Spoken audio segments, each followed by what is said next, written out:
em Faro.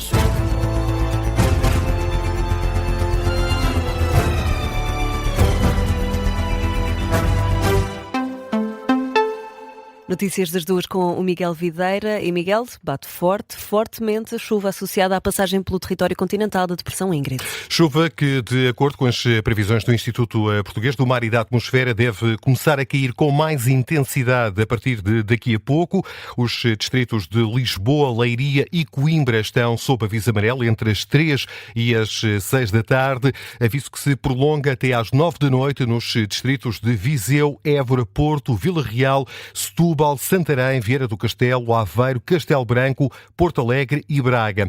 A situação vai agravar-se no fim de semana, já a partir da madrugada de sexta para sábado.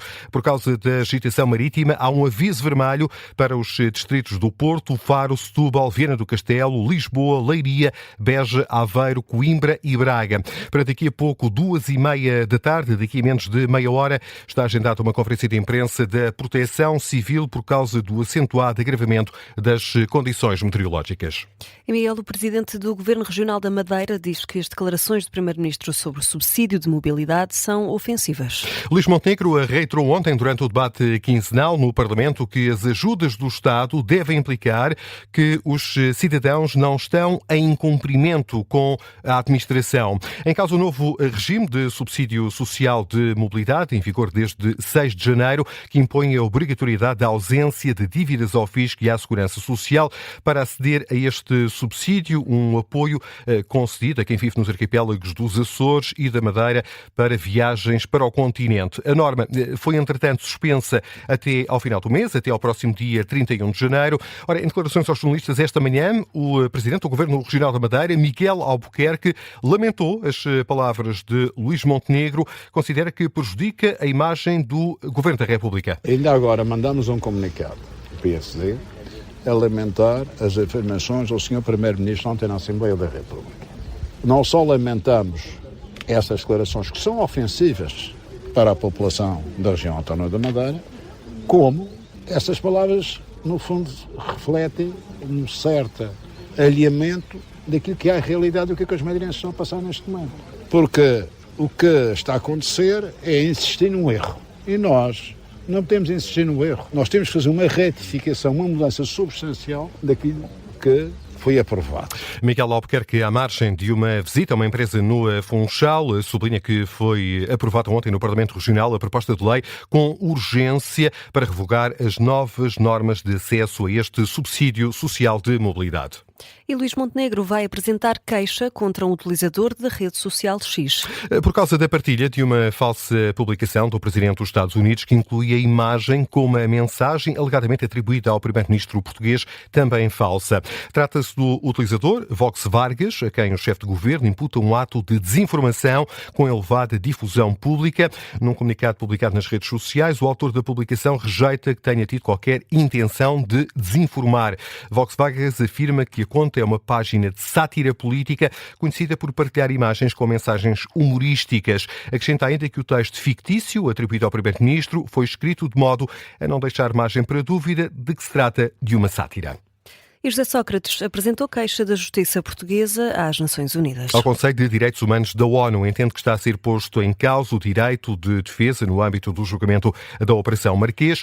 O antigo líder socialista contesta a nomeação de uma nova advogada oficiosa para substituir José Preto, que, à semelhança de Pedro de Lille, renunciou à defesa do antigo Primeiro-Ministro. Não podendo interromper por uns dias até que o meu advogado se restabelecesse, não, achou melhor nomear uma advogada. E então, o que é que aconteceu? Deu também a essa advogada 5 dias para se preparar. Essa advogada nem sequer consultou o processo, nem o levantou. Não sei se agora o terá levantado, mas na altura não o levantou. Chama a atenção Sócrates para o facto deste processo ter mais de 300 mil páginas e 400 horas de gravações.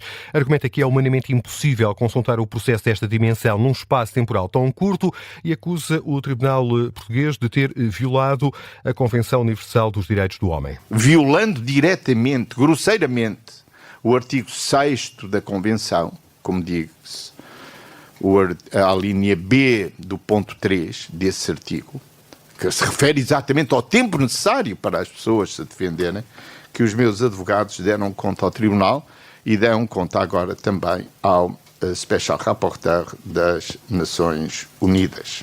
José Sócrates em conferência de imprensa esta manhã. Ora, e que consequências tem esta queixa apresentada pelo Primeiro-Ministro para o julgamento da Operação Marquês? Foi a pergunta que fizemos ao redator principal do Observador, o jornalista Luís Rosa. A implicação é absolutamente zero. Isto por uma razão muito simples, e é importante explicar isto aos nossos ouvintes. Independentemente das queixas que José Sócrates apresente em tribunais internacionais, como é o caso do Tribunal Europeu dos Direitos Humanos ou organismos internacionais, nós, Portugal, somos um Estado soberano. E, portanto, quem administra a justiça somos nós, portugueses. A administração da justiça é feita pelos representantes do Estado português. Neste caso, juízes, procuradores, até os próprios advogados, que também fazem parte do coletivo. E, portanto, a implicação destas queixas internacionais é zero. O processo em Portugal vai seguir de forma natural, o julgamento está a decorrer de forma natural e assim continuará.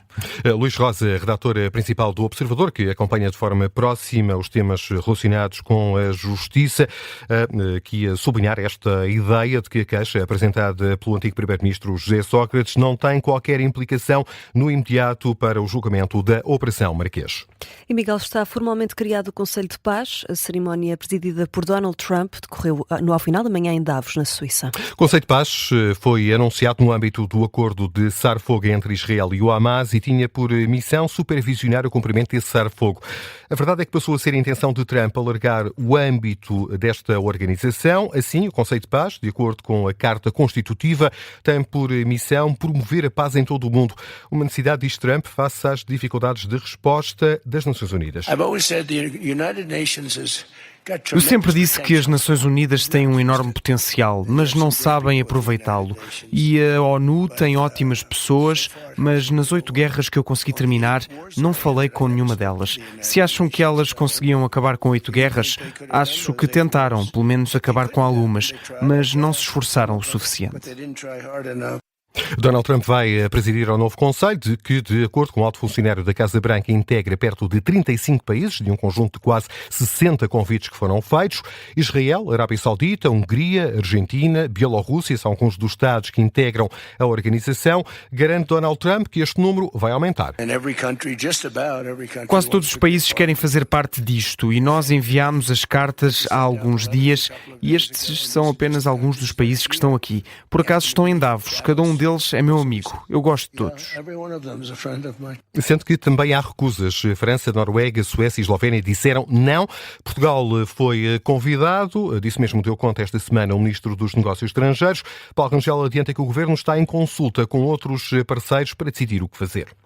Vamos ao Europeu de Handball. Portugal defronta daqui a pouco a Alemanha. Miguel Laranjeiro, o presidente da Federação de Handball, diz que a equipa vai entrar em campo com muita garra. É já daqui a pouco, às 2h30 da tarde, daqui a menos de meia hora, que os Heróis do Mar jogam o primeiro jogo da ronda principal, ainda com a vitória frente à Dinamarca, tetracampeão do mundo, fresca na memória. Ouvido pela Rádio Observador, Miguel Laranjeiro, o presidente da Federação, sublinha o trajeto que define como brilhante que a seleção está a fazer neste europeu. Há uma coisa que posso garantir, que é um foco, uma competência, uma garra e uma força desta seleção que dá todas as expectativas positivas e de confiança para um resultado a nosso favor no jogo. Agora, claro, o jogo é um jogo, mas ainda há pouco estive com a seleção e disse, enfim, o país está a acompanhar este trajeto brilhante que está a acontecer até agora. Miguel Laranjeiro, o presidente da Federação Portuguesa de Handball, que daqui a mais um pouco